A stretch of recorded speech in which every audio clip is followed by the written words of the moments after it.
Good afternoon दोस्तों। तो आज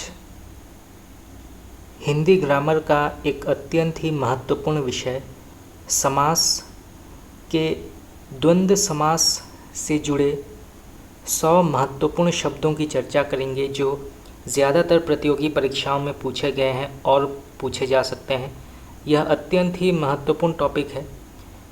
द्वंद्व समास को जानने का सबसे आसान तरीका यह है कि द्वंद्व समास के जो शब्द होते हैं वो आपस में विपरीत होते हैं, जैसे धनी मानी या धनी निर्धन। ये सभी जो हैं यह द्वंद्व समास के अंतर्गत माने जाते हैं। तो इसके बारे में जानना जरूरी है और यहाँ से कई प्रकार के प्रश्न आते हैं।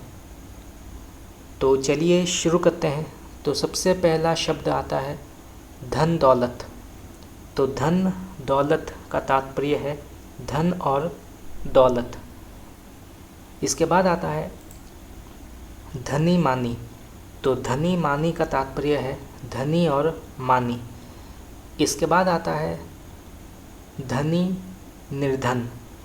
तो धनी निर्धन का तात्पर्य है धनी और निर्धन। ये जो है आपस में विपरीत शब्द हैं, धनी और निर्धन। तो ऐसे जो शब्द होते हैं वह द्वंद्व समास के अंतर्गत आते हैं। तो आप इसको नोट कर सकते हैं, ये प्रश्न कई बार पूछा गया है। चलिए आगे बढ़ते हैं। इसके बाद आता है धनुर्बाण।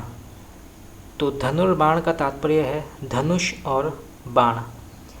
इसके बाद आता है धूप छाँव। तो धूप छाँव का तात्पर्य है धूप और छाँव। इसके बाद आता है यश अपयश। तो यश अपयश का तात्पर्य है यश और अपयश। इसके बाद आता है घी दूध। तो घी दूध का तात्पर्य है घी और दूध। इसके बाद आता है घी गुड़। तो घी गुड़ का तात्पर्य है घी और गुड़। इसके बाद आता है घनघोर। तो घनघोर का तात्पर्य है घना और घोर। इसके बाद आता है घटी बढ़ी। ये जो है विपरीत शब्द है। तो घटी बढ़ी। तो घटी बढ़ी का तात्पर्य है घटी और बढ़ी। इसके बाद आता है खट्टा मीठा। तो खट्टा मीठा का तात्पर्य है खट्टा और मीठा। इसके बाद आता है ऋषि मुनि। तो ऋषि मुनि का तात्पर्य है ऋषि और मुनि। इसके बाद आता है शीतोष्ण। तो शीतोष्ण का तात्पर्य है शीत और उष्ण। इसके बाद आता है हृष्ट पृष्ठ। तो हृष्ट पृष्ठ का तात्पर्य है हृष्ट और पृष्ठ। इसके बाद आता है ऊपर नीचे। ये कई बार पूछा गया है तो आप इसको नोट कर सकते हैं। तो ऊपर नीचे यह किस समास के अंतर्गत आता है? तो यह द्वंद्व समास के अंतर्गत माना जाता है। तो आप इसको नोट कर सकते हैं। तो ऊपर नीचे का तात्पर्य है ऊपर और नीचे। इसके बाद आता है 21। तो 21 का तात्पर्य है बांस और एक। इसके बाद आता है 31। तो 31 का तात्पर्य है 30 और एक। इसके बाद आता है 22। तो 22 का तात्पर्य है 20 और 2। इसके बाद आता है बाप दादा। तो बाप दादा का तात्पर्य है बाप और दादा। इसके बाद आता है 12। तो 12 का तात्पर्य है 10 और 2। इसके बाद आता है बेटा बेटी। ये विपरीत शब्द है। तो बेटा बेटी का तात्पर्य है बेटा और बेटी। इसके बाद आता है 32। तो 32 का तात्पर्य है 30 और 2। इसके बाद आता है कृष्णार्जुन। तो कृष्णार्जुन का तात्पर्य है कृष्ण और अर्जुन। इसके बाद आता है कंदमूल। तो कंदमूल का तात्पर्य है फल, कंद और मूल और फूल। इसके बाद आता है तो कंद मूल फल का तात्पर्य है कंद और मूल और फल। तो आप इसको नोट कर सकते हैं, ये परीक्षा में आ सकता है। इसके बाद आता है माँ बाप। ये भी जो है विपरीत शब्द है। तो माँ बाप का तात्पर्य है माँ और बाप। इसके बाद आता है माता पिता। तो माता पिता का तात्पर्य है माता और पिता। इसके बाद आता है मेल मिलाप। तो मेल मिलाप का तात्पर्य है मेल और मिलाप। इसके बाद आता है शिव पार्वती, तो शिव पार्वती का तात्पर्य है शिव और पार्वती। इसके बाद आता है 75, तो 75 का तात्पर्य है 70 और 5। इसके बाद आता है 86, तो 86 का तात्पर्य है 80 और 6। इसके बाद आता है चिट्ठी पत्री, तो चिट्ठी पत्री का तात्पर्य है चिट्ठी और पत्री। इसके बाद आता है चिट्ठी पाती, तो चिट्ठी पाती का तात्पर्य है चिट्ठी और पाती।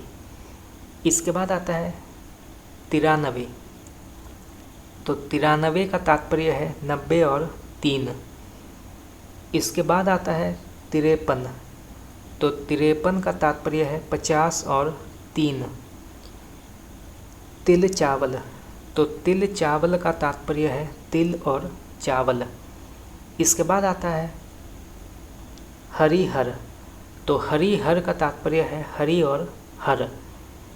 इसके बाद आता है हाथ पाँव, ये भी कई बार पूछा गया है, तो आप इसको नोट कर सकते हैं कि हाथ पाँव जो है यह किस समास के अंतर्गत आता है, तो यह द्वंद्व समास के अंतर्गत आता है, तो आप इसको नोट कर सकते हैं। तो हाथ पाँव का तात्पर्य है हाथ और पाँव। इसके बाद आता है हाथी घोड़ा, तो हाथी घोड़ा का तात्पर्य है हाथी और घोड़ा।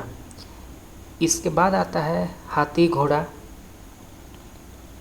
पालकी, हाथी घोड़ा और पालकी, तो पालकी हाथी का तात्पर्य है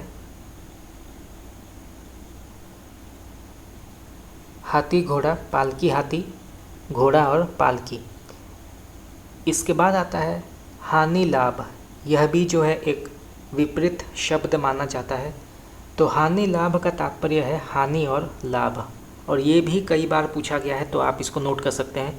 तो हानि लाभ जो है ये द्वंद्व समास के अंतर्गत आता है। चलिए आगे बढ़ते हैं। इसके बाद आता है हुक्का पानी, तो हुक्का पानी का तात्पर्य है हुक्का और पानी। इसके बाद आता है भाई बहन, तो भाई बहन का तात्पर्य है भाई और बहन। इसके बाद आता है भला और बुरा, यह भी एक विपरीत शब्द माना गया है, तो भला बुरा का तात्पर्य है भला और बुरा। ये प्रश्न भी कई बार पूछा गया है कि भला बुरा जो है यह किस समास के अंतर्गत आता है, तो यह द्वंद्व समास के अंतर्गत माना जाता है, तो आप इसको नोट कर सकते हैं। चलिए आगे बढ़ते हैं। इसके बाद आता है पशु पक्षी, तो पशु पक्षी का तात्पर्य है पशु और पक्षी। इसके बाद आता है पढ़ा लिखा, तो पढ़ा लिखा का तात्पर्य है पढ़ा और लिखा। इसके बाद आता है 15-10, तो 15 का तात्पर्य है 15 और 5। इसके बाद आता है पाप पुण्य, ये भी जो है एक विपरीत शब्द माना जाता है, तो पाप पुण्य का तात्पर्य है पाप और पुण्य। और ये प्रश्न भी कई बार पूछा गया है कि पाप पुण्य जो है, तो पाप पुण्य जो है यह द्वंद्व समास के अंतर्गत माना जाता है, तो आप इसको नोट कर सकते हैं। तो पाप पुण्य। इसके बाद आता है पाला पोसा, तो पाला पोसा का तात्पर्य है पाला और पोसा। इसके बाद आता है 55, तो 55 का तात्पर्य है 50 और बढ़ी। इसके बाद आता है 25, तो 25 का तात्पर्य है 20 और 5। इसके बाद आता है पेड़ पौधे, तो पेड़ पौधे का तात्पर्य है पेड़ और पौधे। इसके बाद आता है राधा कृष्ण, तो राधा कृष्ण का तात्पर्य है राधा और कृष्ण। इसके बाद आता है राधे श्याम, ये भी कई बार पूछा गया है कि राधे श्याम जो है यह किस समास के अंतर्गत आता है, तो यह द्वंद्व समास के अंतर्गत एक बहुत ही महत्वपूर्ण शब्द माना गया है। तो राधे श्याम का तात्पर्य है राधा और श्याम। इसके बाद आता है राम बलराम, तो राम बलराम का तात्पर्य है राम और बलराम।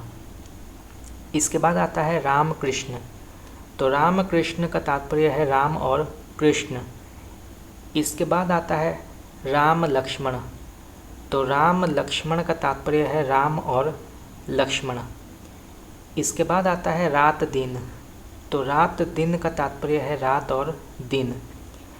इसके बाद आता है रोटी कपड़ा मकान, तो रोटी कपड़ा मकान का तात्पर्य है रोटी कपड़ा और मकान। इसके बाद आता है राजा रंक, तो राजा रंक का तात्पर्य है राजा और रंक। द्वंद्व समास को जानने का एक और तरीका यह है कि ज़्यादातर जो द्वंद्व समास के शब्द होते हैं उसके बीच में हाइपन होता है, तो ऐसे आप इसको नोट कर सकते हैं। चलिए आगे बढ़ते हैं। इसके बाद आता है राजा रानी, तो राजा रानी का तात्पर्य है राजा और रानी। इसके बाद आता है ज्ञान विज्ञान, तो ज्ञान विज्ञान का तात्पर्य है ज्ञान और विज्ञान। इसके बाद आता है स्त्री पुरुष, तो स्त्री पुरुष का तात्पर्य है स्त्री और पुरुष। इसके बाद आता है सीधा सादा, तो सीधा सादा का तात्पर्य है सीधा और सादा। इसके बाद आता है सीताराम, तो सीताराम का तात्पर्य है सीता और राम। 16, तो 16 का तात्पर्य है 10 और 6। दुख सुख, तो दुख सुख का तात्पर्य है दुख और सुख। इसके बाद आता है सुरासुर, तो सुरासुर का तात्पर्य है सुर और असुर। इसके बाद आता है 27, तो 27 का तात्पर्य है 20 और 7। इसके बाद आता है उछल कूद, तो उछल कूद का तात्पर्य है उछल और कूद। इसके बाद आता है दाल भात, तो दाल भात का तात्पर्य है दाल और भात। इसके बाद आता है दाल रोटी, तो दाल रोटी का तात्पर्य है दाल और रोटी। इसके बाद आता है देश विदेश, तो देश विदेश का तात्पर्य है देश और विदेश। इसके बाद आता है देवासुर, तो देवासुर का तात्पर्य है देव और असुर। ये भी कई बार पूछा गया है कि देवासुर जो है यह किस समास के अंतर्गत आता है, तो यह द्वंद्व समास के अंतर्गत माना जाता है क्योंकि ये एक विपरीत शब्द है देव और असुर। चलिए आगे बढ़ते हैं। इसके बाद आता है दूध और रोटी, तो दूध और रोटी का तात्पर्य है दूध और रोटी। इसके बाद आता है छल कपट, तो छल कपट का तात्पर्य है छल और कपट। इसके बाद आता है 64, तो 64 का तात्पर्य है 60 और 4।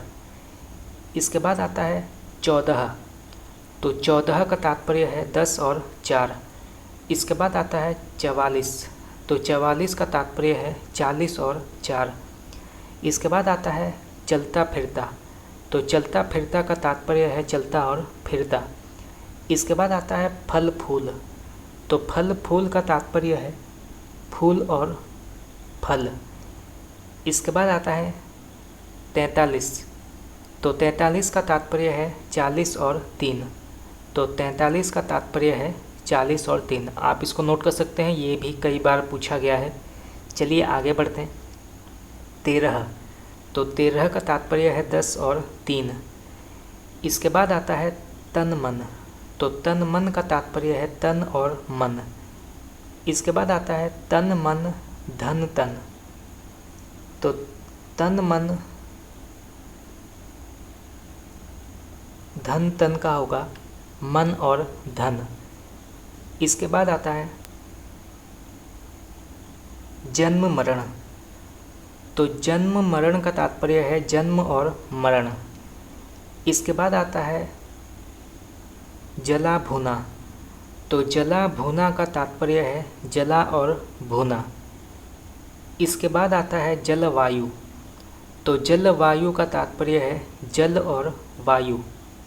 इसके बाद आता है नर नारी, तो नर नारी का तात्पर्य है नर और नारी। इसके बाद आता है नाक कान, तो नाक कान का तात्पर्य है नाक और कान। इसके बाद आता है नॉन मिर्च, तो नॉन मिर्च का होगा नॉन और मिर्च। इसके बाद आता है नदी नाले। तो नदी नाले का तात्पर्य है नदी और नाले, नदियाँ और नाले। इसके बाद आता है अड़ोस पड़ोस। तो अड़ोस पड़ोस का तात्पर्य है अड़ोस और पड़ोस। इसके बाद आता है 68। तो 68 का तात्पर्य है 60 और 8। इसके बाद आता है अमीर और गरीब। तो अमीर गरीब का तात्पर्य है अमीर और गरीब। ये भी अत्यंत ही महत्वपूर्ण शब्द है, कई बार परीक्षा में पूछा गया है कि अमीर गरीब जो है यह किस समास के अंतर्गत आता है। तो यह द्वंद्व समास के अंतर्गत आता है, तो आप इसको नोट कर सकते हैं। चलिए आगे बढ़ते हैं। इसके बाद आता है अहर्निश। तो अहर्निश का तात्पर्य है अहन और निशा। इसके बाद आता है आचार व्यवहार। तो आचार व्यवहार का तात्पर्य है आचार और व्यवहार। इसके बाद आता है आन बान शान। तो आन बान शान का तात्पर्य है आन बान और शान। इसके बाद आता है आना जाना। तो आना जाना का तात्पर्य है आना और जाना। इसके बाद आता है आग पानी।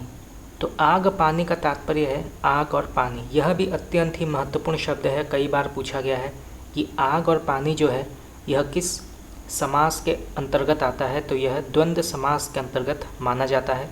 चलिए आगे बढ़ते हैं। इसके बाद आता है आगा पीछा। तो आगा पीछा का तात्पर्य है आगा और पीछा। तो आगा पीछा का तात्पर्य है आगा और पीछा।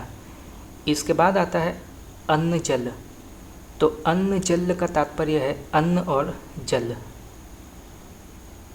तो दोस्तों आज के लिए इतना ही। आज हमने और हिंदी व्याकरण के महत्वपूर्ण प्रश्न उत्तर की चर्चा की है। आगे हम और भी हिंदी व्याकरण के जो महत्वपूर्ण प्रश्न उत्तर हैं जो ज़्यादातर प्रतियोगी परीक्षाओं में पूछे गए हैं उनसे जुड़े प्रश्न उत्तर की चर्चा करते रहेंगे। इसके अलावा हिंदी साहित्य के जो विभिन्न टॉपिक्स हैं जैसे आदिकाल, भक्तिकाल, रीतिकाल, आधुनिक काल, उनसे जुड़े प्रश्न उत्तर की चर्चा भी करते रहेंगे। तो आज के लिए इतना ही। अगर आप लोगों को मेरा क्लास पसंद आया तो आप मुझे कमेंट करके बता सकते हैं। आपका बहुत बहुत धन्यवाद।